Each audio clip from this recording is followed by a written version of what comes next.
మహా వేడుకల నింగి నేల పసుపు మేమై పరవశించేలా అంగరంగ వైభవంగా జరుగుతున్న మహానాడు పండుగ వేళ 10 కోట్ల తెలుగు తమ్ముళ్లకు, ఆడపడుచులకు, రైతన్నలకు, శ్రమజీవులకు, దేశ విదేశాల్లో తెలుగు కీర్తి పతాకాలుగా వెలుగొందుతున్న మన బిడ్డలకు వివిధ రంగాలలో తమ ప్రజ్ఞ పాఠవంతో తెలుగు తల్లికి సాంస్కృతిక, సాంకేతిక, సాహిత్య నీరాజనమిచ్చిన కళాకారులకు, మేధావులకు, శాస్త్రజ్ఞులకు, విఘ్నులకు, ముఖ్యంగా నా పసుపు జెండాను కుండెల మీద మోస్తున్న తెలుగుదేశం కార్యకర్తలకు నా హృదయపూర్వక నమస్సుమాంజలి.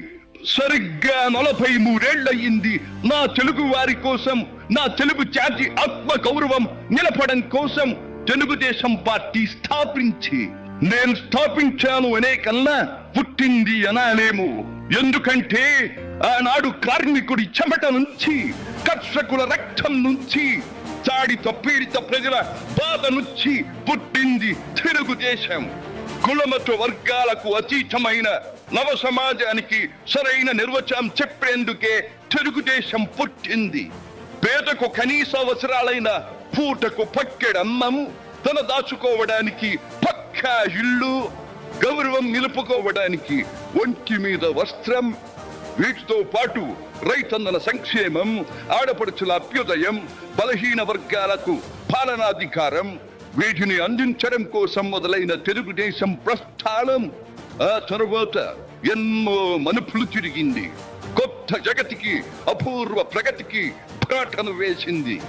హైదరాబాద్, సికింద్రాబాద్లకు ట్యాంకు బండతో నేను సాంస్కృతిక వారధి కడితే, ఆ తరువాత సైబరాబాద్ అనే కొత్త నగరాన్ని పుట్టించి తెలుగు నేలకు, ఆధునిక ప్రపంచానికి సాంకేతిక వారధిని కట్టించిన వాడు చంద్రబాబు. లక్షల రూపాయల జీతం గురించి ఏమారైనా కలగన్నామా? దాన్ని సాధ్యం చేసింది నా తెలుగుదేశం ప్రభుత్వమే అని చెప్పడానికి నాకు గర్వకారణంగా ఉంది. డ్వాక్రా సంఘాలతో నా ఆడపడుచులు సాధించిన ఆర్థిక స్వాతంత్ర్యం చూసి నాకు సంతృప్తిగా ఉంది.